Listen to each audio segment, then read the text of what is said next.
Ndongera baramukije mwebwe mudahwema gukurikirana ibiganiro cyangwa amakuru tubahereza hano kuri Trend Nova. Iyi ni ya saha ni ya minota tubabwira amakuru ari kuvugwa hirya no hino mu myidagaduro. Tubabwira hano i Kigali, tubabwira hano muri East Africa, muri Afrika y'Iburengerazuba yose, tumanuka ku mugabane w'Iburayi, muri Amerika naho tugenda tubabwira uko byifashe. Ndagira ngo mbanze mbahe icyo bita ingingo z'ingenzi z'amakuru ngiye kubagezaho ukuntu hano bihagaze. Ndabwira ko uwo bita Yago Pondati, umunyamakuru akaba n'umuhanzi, yakanya avuga ko ayo mashusho atafite yagarutse intambara y'amagambo hagati ya DJ Brian na Jihad. Ibyo nabyo tuza kubyumva.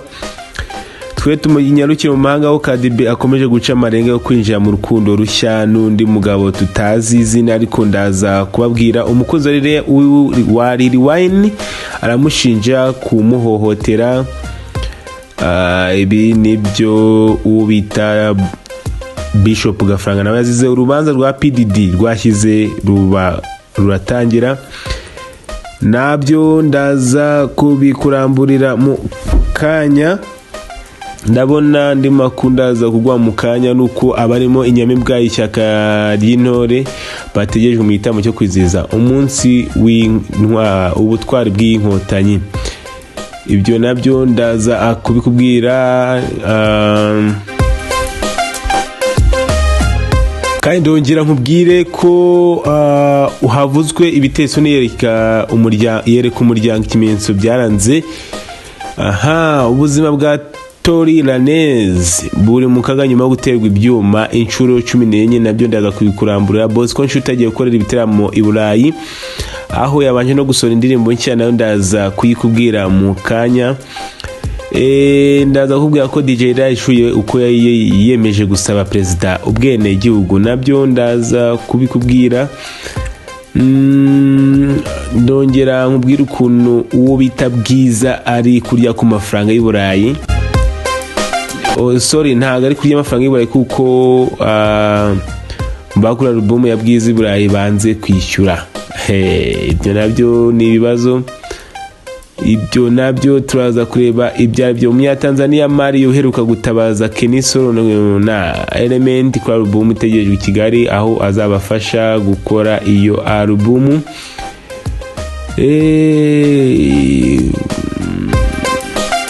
Ibyo nibyo ndaza kubabwira mu kanya nyuma y'iki kirango.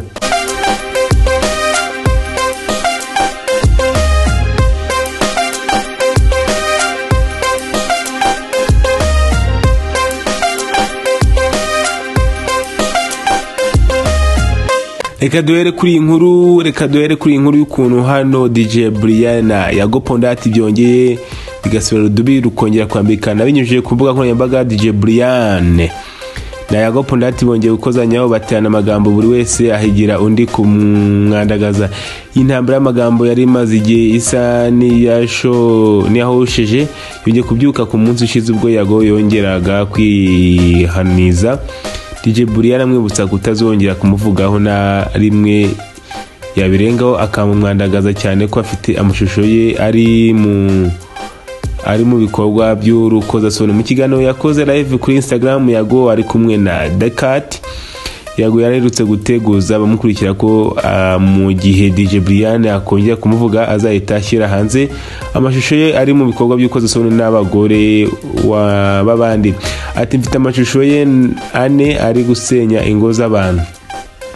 Yago yavuze ko nubwo DJ Brian yamusabye imbabazi ariko amuhaye gasopo ya nyuma. Ati nagiye kubona mbona ari kwisabisha imbabazi, ndavuga ngo ndaziguha ariko niwongera gukora rutenderi gato Kigali ntuzongera kuyinyuramo.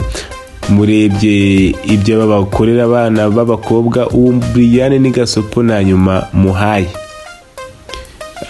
Kwihangana kwanze mu ijoro ryo kwa 11 Gicurasi 2023 DJ Brian agirana ikiganiro n'abamukurikira ku rubuga rwa Instagram, agira ubutumwa bukomeye. Yago uyu mukobwa wumvikana nk'ufite umujinya mwinshi yasabye Yago Pondati gushyira hanze amashusho avuga ko afite akayashyira hanze niba koko ayafite. Ati fata ayo mashusho ntabwo nkwinginga, ntabwo nkutinya, singusaba imbabazi, yashyira hanze kuko nkuko uri kubivuga. DJ Brian yavuze ko yababajwe bikomeye no kuba yarasabye Yago imbabazi abikuye ku mutima, undi ntabihe agaciro, ahubwo we agabifata nkaho ari ubwoba bwari bimukoresheje. Hashize igihe humvikana umuka mubi hagati Yago n'abakoresha imbuga nkoranyambaga banyuranye. Icyakora ku munsi ushize yari yashyize akadomo nyuma yo kubabarira abo yita ko bamukoshereje, yaba bamusabye imbabazi n'abatari barazimusabye. Ibyaba ngaba ntago wamenya ngo bimeze bite. Reka twikomereze inkuru n'umunyatanzania Mario uheruka kwitabaza Keniso na Element kuri album itegerejwe hano i Kigali. Umuririmbyi Omar Ali Mwanga wamamaye nka Mario muri Tanzania uheruka kwitabaza Keniso na Element kuri album yesi ya Godson ategerejwe i Kigali mu rugendo rwo kumenyekanisha iyi album yagiye hanze umwaka ushize. Amakuru dufite avuga ko Mario azagira mu Rwanda kuri uyu wa gatanu tariki 16 Gicurasi 2025. Umwe mu bari gutegura urugendo rwe yavuze ko azabagenzwa no kumenyekanisha album ye no gusabana n'abahanzi batandukanye mu bo mu Rwanda ndetse n'abakunzi be bo mu gihugu. Ati nyuma yo gukorana n'abahanzi bo mu Rwanda barimo Element na Keniso, Mario yahisemo kuza i Kigali kuko abafana yari afite biyongereye. Icyambere ashaka no kuzahura n'abahanzi batandukanye bakomeye mu Rwanda ndetse byanakunda agasabana n'abakunzi be. The Godson ya Mario yagiye hanze gushyingura 24 irimo abahanzi nka Alikiba, Paul Pato Ranking, Harmonize na King Promise n'abandi benshi cyane. Kuri album ya Keniso yakoranye na Mario indirimbo bise Happiness ikaba iya gatandatu kuri album, mu gihe Element Ele yakoranye n'uyu muhanzi yitwa Njozi. Uretse kuba afite indirimbo Element, Ele ni umwe mu ba producer bakoze iyi album nshya ya Mario. Mario ni umwe mu bahanzi bakomeye muri Tanzania nyuma y'imyaka hafi 10 amaze mu muziki. Uyu muhanzi wo mu 2015 nibwo yasohoye indirimbo ye ya mbere yise Dari Kugumu, mbere yuko asohora indirimbo nka Raha Inatosha, Asante for you, Nyinya, Chibonge ya Ushungu n'izindi nyinshi zatumye uyu muhanzi aba icyamamare muri Tanzania. Mu 2020 bwo nibwo Mario yabaye ikimenya bose nyuma yo gusohora indirimbo yise Mama Amina, ni kimwe muri zindi zirimo Mi Amor yakoranye na Jovial muri Kenya, ziri zatumye yagura imbibi mu muziki by'umwihariko wagurira muri Afrika y'Iburasirazuba. Mario agiye kujya mu Rwanda mu gihe indirimbo yise Tete iyoboye izindi kugira gikundiro muri Tanzania. Indirimbo ye ya hanumvikanamo ururimi rw'Ikinyarwanda. Reka tumutekereze mu Rwanda hanyuma tumenye aho tuzajya kuryohereza. Reka tugaruka kuri inkuru y'ubuzima bwa Tory Lanez buri mu kaga nyuma yo guterwa ibyuma inshuro 14. Umuraperi w'umunya Canada Tory Lanez yajyanywe kwa muganga yitaganya nyuma yo guterwa icyuma inshuro 14 n'indi imfungwa muri gereza ya California afungiyemo. Mu gitondo cyo kwa 12 Gicurasi 2025 nibwo umuraperi Daystar Peterson uzi nka Tory Lanez yasagariwe n'indi mfungwa. Ibi byemejwe n'umuyobozi bwa gereza bwa California bwavuze ko Lanez yakomeretse bikomeye ku mutwe, mu maso, mu mugongo no mu gatuza. Abakozi bageza bahise batangira kumuvura mbere y'uko kumujyana kwa muganga kugira ngo yitabweho byisumbuye. Ageze kwa muganga yashyizwe mu cyuma kimufasha guhumeka. Kugeza ubu Tory Lanez ameze neza nk'uko ubutumwa bwanyujwe kuri Instagram ye bwabivuze buhumuriza abafana be. Ubutumwa buvuga ko nubwo aribwa aravuga nk'ibisanzwe, afite ibyishimo kandi ashimira Imana kuba ari gukira. Kugeza ubu ntiharatangazwa imfungwa yateye ibyuma Ranez, gusa ubuyobozi bwa gereza bwavuze ko hatangiye iperereza kuri ubu bugizi bwa nabi. 2023 nibwo Ranez yakatiwe igifungo cy'imyaka 10 nyuma yo guhabwa ibyaha bitatu birebana n'intwaro ibirimo kurasa umuraperikazi Megan Thee Stallion bakundanye. Ibi bibaye mu gihe uyu muraperi wakunze kuvuga ko ari umwere aherutse gutangaza ko agiye gusohora album nshya yise Peterson yakoreye muri gereza.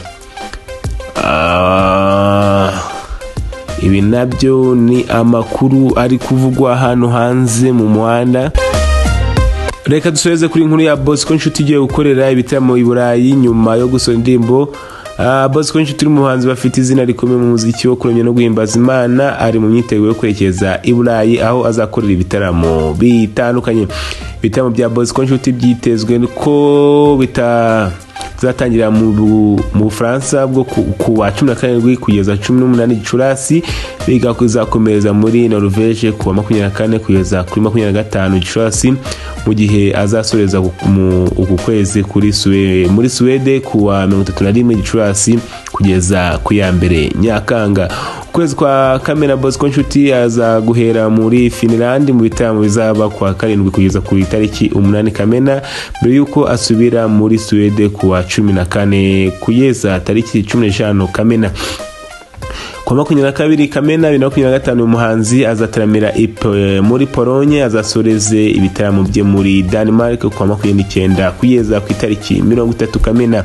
Nyuma ibi bitaramo Bosco Nshuti azahita asubira i Kigali mu myiteguro y'igitaramo cye Unconditional Love giteganyijwe kwa 13 Nyakanga 2025. Bosco Nshuti uzwi mu ndirimbo nka Ni muri Yesu yanyuzeho n'izindi, agiye gutamira i Burayi nyuma yo gusohora indirimbo ye nshya yise Ndishimye kirasharube kiragose wamfurawe. Ndishimye mugiye kuri YouTube musacinge Ndishimye ya Bosco Nshuti murayibona, ndakeka yageze hanze, muze kwishaka naho itari. Reka amakuru tuyasoreza ahangaha, mbashimira mwebwe muba mwaduha mwanya mukatwumva mugakora subscribe, mukore na like, share na comment. Ni ibintu rwose ewana byadanje muraba mudukoreye kugira ngo mujye mumenya namwe update news, mumenya aho bigeze mu myidagaduro. Mu kanya ubita Dodos naraza aba amakuru y'imikino, ababwira amakuru y'ubukungu, amakuru yo ku ruhande ya politiki n'amakuru agezweho muri rusange.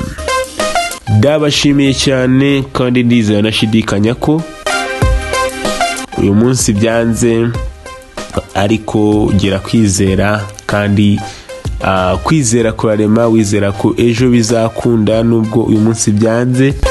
Mutego uyu munsi wagufashe ariko ejo uzawusimbuka. Imana ikomeze ibane namwe kandi ikomeze bishimire.